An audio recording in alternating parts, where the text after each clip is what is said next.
Maithili express की शानदार प्रस्तुति।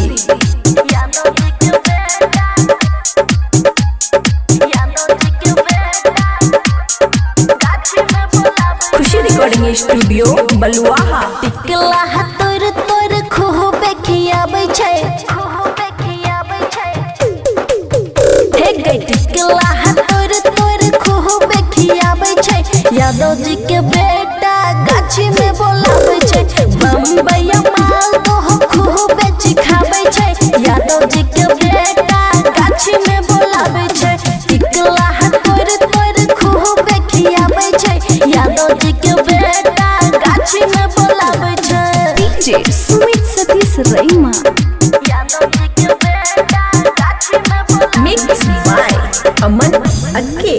प्यार बड़ करे छै, दिल के लुभाबै छै।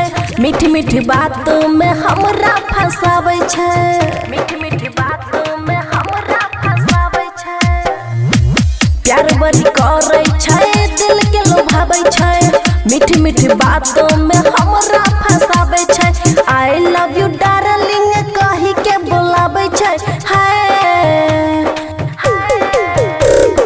आई लव यू डार्लिंग कहि के बोलाबै छै। यादव जी के बेटा गाछी में बोलाबै छै। टिकला तोर तोर हमरा खियाबै छै। यादव जी के बेटा गाछी में बोलाबै छै।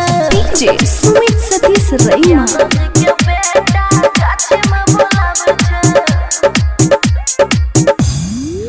जानू बाबू सोना कहै छै, हमरा बिना न एक पल रहै छै। हमरा बिना न एक पल रहै छै। जानू बाबू सोना कहै छै, हमरा बिना न एक पल रहै छै। बबुआ राहुल दीवाना बनाबै छै। बबुआ राहुल जी दीवाना बनाबै छै। मुखिया के बेटा गाछी में बोलाबै छै।